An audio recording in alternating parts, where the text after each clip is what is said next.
Hi welcome to my channel. இன்றைக்கி நம்ம tasty and ஹெல்த்தியான ராகி உப்புமா ரெசிபி தான் பார்க்க போகிறோம். இதுக்கு ஒரு பாத்திரத்தில் 2 கப் ராகி மாவு, அதுக்கு தேவையான அளவுக்கு உப்பு சேர்த்து நல்லா கலந்து விட்டுக்கிறேன். புட்டு மாவுக்கு பிசைகிற மாதிரி தண்ணி தெளித்து பிசைஞ்சு எடுத்துக்கலாம். இங்கே பாருங்கள், வீடியோவில் காட்டுற மாதிரி தண்ணி அதிகமாக சேர்க்க வேணாம், தெளித்து பிசைஞ்சிக்கோங்க. கையில் மாவை எடுத்து பிடிச்சா அது பிடிக்க வரணும், உதிர்த்து விட்டால் அது உதிர்ந்து விழணும். அந்த அளவுக்கு பதம் இருக்கணும். அந்த மாதிரி பிசைஞ்சிக்கோங்க.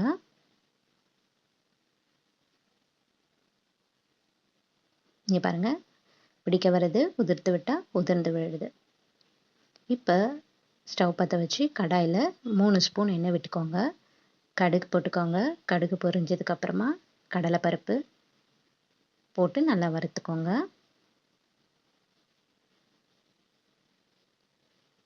காரத்துக்கு மோர் மிளகாயை சின்னதாக கிள்ளி போட்டிருக்கேன், அதையும் நல்லா வறுத்துக்கோங்க. இப்போ ஒரு வெங்காயத்தை கட் பண்ணி வச்சுருக்கேன், அதையும் சேர்த்து நல்லா வறுத்துக்கிறேன். நல்லா வெங்காயம் வதங்கிறதுக்கு உப்பு சேர்த்துக்கலாம். கருவேப்பிலை சேர்த்து நல்லா வதக்கி விடுங்க.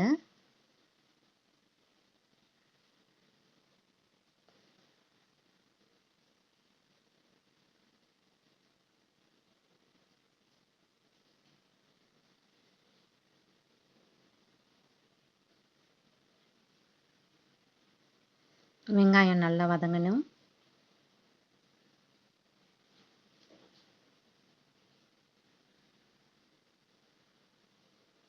இப்போ நம்ம ராகி மாவை சேர்த்துக்கலாம். நம்ம தண்ணி தெளித்து பிசைஞ்சு வச்சுருந்தோம் இல்லையா, அந்த ராகி மாவை இதில் சேர்த்துக்கலாம்.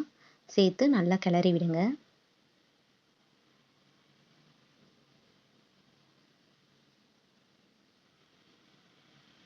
இங்கே பாருங்கள், கிளறியாச்சு. 10லேருந்து 15 நிமிஷம் வரைக்கும் கிளறி விட்டுட்டே இருங்க. எண்ணெய் பத்தலை அப்படின்னா எண்ணெய் இன்னும் கொஞ்சம் போட்டுக்கோங்க.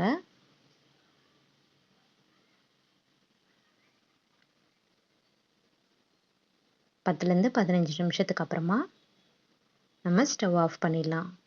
அவ்வளோதான், நம்ம ராகி உப்புமா ரெடி ஆயிடுச்சு. தேங்க்ஸ் ஃபார் வாட்சிங்.